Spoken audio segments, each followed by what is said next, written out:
Hello students, welcome back to my YouTube channel. Today I am going to explain you the paper style of term 2 in the subject of general English class +2 Punjab school education board. तो चलिए करते हैं। Total आपका होगा ये 40 marks का question paper और 2 hours होंगे।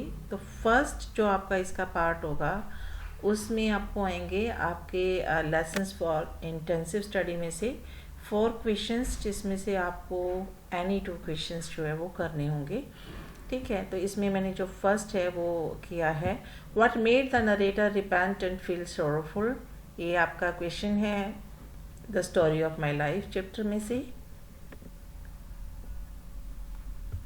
सेकंड है आपका why did the boys live such a hard life, कि जो लड़के थे उन्होंने इतना मतलब हार्ड लाइफ क्यों जी रहे थे। ये आपका क्वेश्चन है टू जेंटलमैन ऑफ वेरोना में से। What do the people with brave and positive attitude teachers, वो लोग हमें क्या सिखाते हैं जिनका जो एटीट्यूड होता है, रवैया जो होता है वो बहादुरी वाला होता है और सकारात्मक होता है। ये प्रश्न है आपका in celebration of being alive chapter में से। और नेक्स्ट है who founded the Ghadar Party. ये क्वेश्चन आपका है गदरी बाबाज इन Kalapani jail. So you have to attempt 2 questions out of these 4 questions and the total marks will be 2 into 2 is equal to 4, right? अब इस first part का बी सेक्शन जो आपका होगा वो होगा आपका लेसन्स फॉर एक्सटेंसिव स्टडी में से। तो इसमें भी आपको 4 क्वेश्चन दिए जाएंगे और आपको अटेम्प्ट करने होंगे एनी 2 क्वेश्चंस। फर्स्ट जो इसका क्वेश्चन है वो है what did the customer want, what did Datta show to the customer, and this question is from the chapter the gold frame. Next one is why did Vijay Chand the landlord turn Chandu out of his house। जो विजय चंद था जो कि landlord था उसने चंदू को अपने घर से बाहर क्यों निकाल दिया था।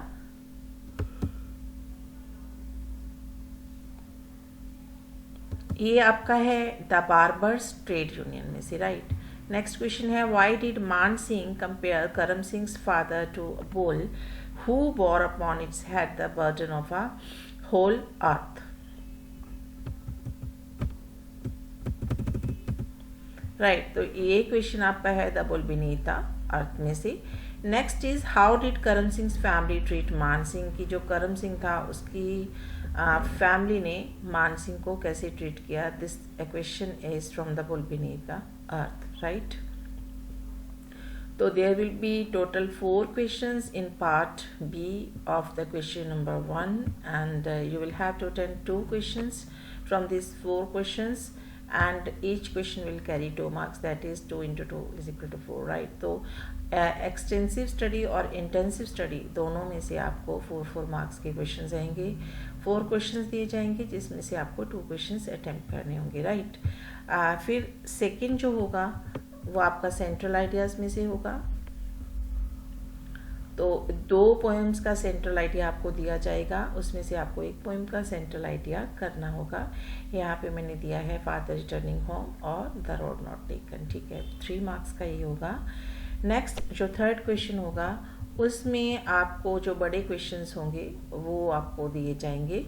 तो draw character sketch of Helen Keller, right, और write the theme of the story two gentleman of Verona. तो ये 4 मार्क का एक क्वेश्चन होगा, आपको इसमें से एक अटेम्प्ट करना होगा। नेक्स्ट आपका होगा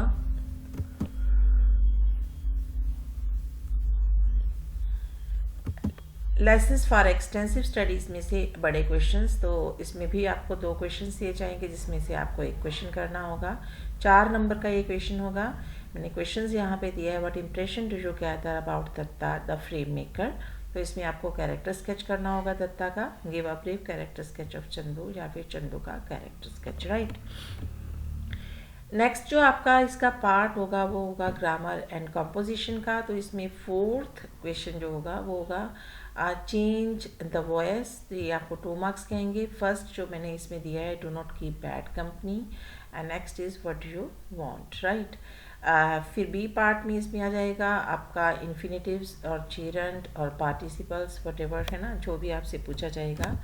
तो इसमें he is fond of dash swim आपको दिया हुआ है, तो इसको आपको जीरंड की फॉर्म में लिखना है। माई टूथ एक्स ऑफली, तो इसका आपने हिंदी या पंजाबी करके बताना है, ये 1 नंबर का होगा। आपको ट्रांसलेशन और रिट्रांसलेशन जो होगी वो 1-1 नंबर की होगी, ठीक है। अब translate the following sentence into English, ये मेरा विचार है, तो इसको आपने इंग्लिश में कन्वर्ट करना है, राइट।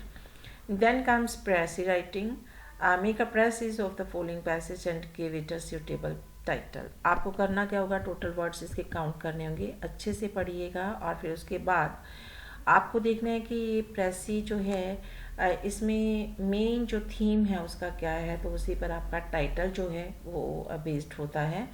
तो टोटल वर्ड्स को आपने 3 से डिवाइड करना है। जितने आपके टोटल वर्ड्स को 3 से डिवाइड करने पे आएगा वो आप उतने वर्ड्स में आपने प्रेसिस को लिखना होगा। तो ये है the effect of books is twofold. जो इफेक्ट ऑफ बुक है वो 2 फोल्ड है। टू प्रिजर्व नॉलेज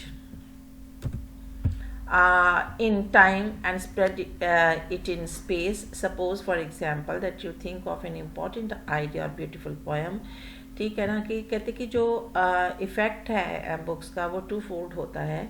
क्या कि एक तो आप उसमें नॉलेज है उसको संभाल के रख सकते हो, और दूसरा जो उसमें नॉलेज है उसको स्प्रेड कर सकते हो बहुत ज़्यादा बड़े स्तर पर, ठीक है। सपोज फॉर एग्जाम्पल, अब एग्जाम्पल के साथ इसमें समझाया गया that you think of an important idea और ब्यूटीफुल पोएम, कि आपको एक सुंदर आइडिया या फिर सुंदर पोएम जो है वो आपके दिमाग में आ रही है। Unless you can write it down, या तो आप इसे लिख सकते हो, योर आइडिया और पोएम विल प्रोबेबली डाई, या फिर वो क्या होगा, जब तक आप उसे नहीं लिखोगे, लिखित रूप में नहीं लिखोगे, तो वो आइडिया जो है वो जो आपका पोएम जो आपके दिमाग में आ रही है तो वो ख़त्म हो जाएगी, क्योंकि वो दूसरे लोगों तक नहीं पहुंच पाएगी। तो अगर आप चाहते हो कि आपके दिमाग में जो भी आइडियाज़ आ रही हैं, जो भी आप पोएम या कुछ भी अपना रचना लिखना चाहते हो, वो दूसरे लोगों तक भी जाए, दूसरे लोग भी उसके बारे में जाने, तो आपको उसको रिटन फॉर्म में लिखना होगा। Even if you can write, it perishes as soon as the mice eat the paper, but once printing had been discovered, the idea or the poem could be made to last as long as one liked. तो कहते हैं जब आप इसको printing form में लिखते हो, आपकी कोई भी रचना हो सकती है, it may be a poem, it may be a story, it may be a novel, ठीक है, जो भी है वो जब तक आप प्रिंटिंग फॉर्म में लेके नहीं आते, जब तक लोग उसको नहीं पढ़ते, तब तक उसका स्प्रेड नहीं होगा आइडिया का या उस पोएम का या आपकी उस रचना का। And so it could live after you had died. अगर आप प्रिंटिंग फॉर्म में लिखते हो तो आपके मरने के बाद भी ये वो आइडियाज़, वो आपके जो विचार हैं वो ज़िंदा रहेंगे, किसकी फॉर्म में, बुक्स की फॉर्म में। Not only could it live in time but also in space.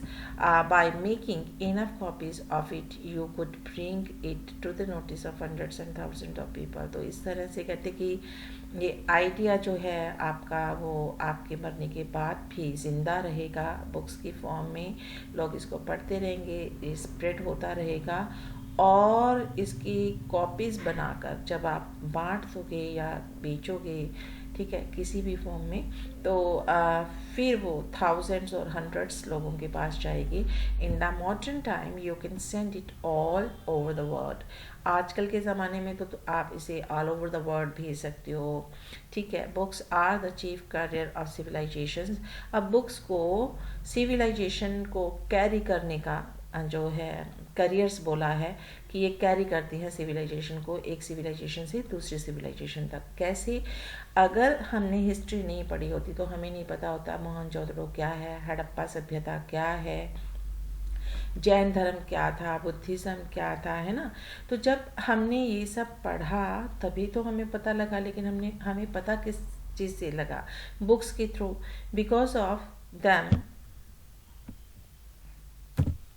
Ideas live and spread. अब बुक्स की वजह से क्या है, आइडियाज़ जो है वो ज़िंदा रहते हैं और फैलते हैं। तो इसमें मेन फोकस जो है वो बुक्स की इम्पोर्टेंस पे बताया गया है। तो the importance of the book जो है इसका टाइटल हो जाएगा और प्रेसेस आपको लिखना होगा। लेकिन समटाइम्स बच्चे क्या करते हैं कि वो इसकी 2 लाइन्स आगे से उठाएं, बीच में से एक आधी लाइन उठाई और नीचे से एक लाइन उठा के उनको लगता है कि बस प्रेस ही पूरी होगी। बट ये बच्ची स्टाइल ठीक नहीं है।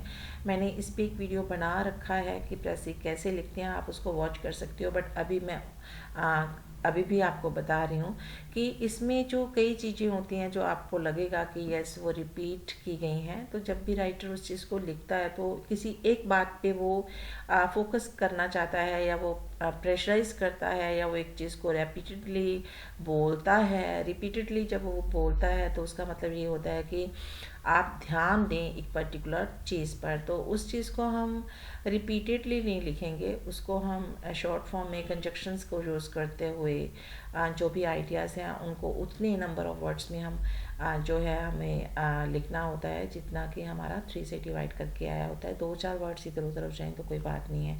तो इस तरह से आपने प्रेसिव राइट करना होगा जो 5 मार्क्स का होगा, राइट। उसके बाद आपका आ जाता है कि आपको लेटर और एप्लीकेशन लिखना होगा। तो इसमें जो लेटर है वो लिखा है, suppose you a Deep, you live at 11 Model Town Moga, write a letter to the commissioner of your municipal corporation complaining about the insanitary condition in your locality. ठीक है, तो इसमें हेल्थ ऑफिसर को भी होता है, म्यूनिसिपल कॉरपोरेशन को भी होता है। तो आपको देखना होगा कि आपने कैसे लिखना है वो लेटर, उसका जो किसको एड्रेस करके लिखना है तो वो थोड़ा ध्यान से लिखना होगा आपने। या फिर इसमें आपको चॉइस आएगी, एप्लीकेशन होगा या लेटर होगा। तो write an application to the principal of your school requesting him to grant you full fee concession and some help out of the student aid fund. ये भी 5 मार्क्स का होगा, राइट। नेक्स्ट है आपका न्यूज़पेपर हेडलाइन और email, right. PM was to provide electricity for every home by 2022। तो आपको इसको एक्सप्लेन करना है न्यूज़पेपर हेडलाइन को, थोड़ा इसको एक्सपेंडेड फॉर्म में लिखकर। और उसके बाद है आपका write an email to your friend inviting him to spend summer vacations with you, it will be of 3 marks. ठीक है, चाहे तो आपको करना होगा न्यूज़पेपर हेडलाइन, चाहे तो आपको करना होगा ईमेल राइटिंग। ठीक है, तो ये दोनों में चॉइस होगा। तो this is up to you कि आप न्यूज़पेपर हेडलाइंस करना चाहते हैं या फिर ईमेल। ये 3 मार्क्स का होगा और गुड हैंड राइटिंग के आपके 2 होंगे। So this was all about the paper style of term 2 in the subject of general English. I hope ये वीडियो आपके लिए काफ़ी हेल्पफुल प्रूव होगा। और मिलते हैं नेक्स्ट वीडियो में एक नए टॉपिक के साथ। Till then goodbye, have a nice time.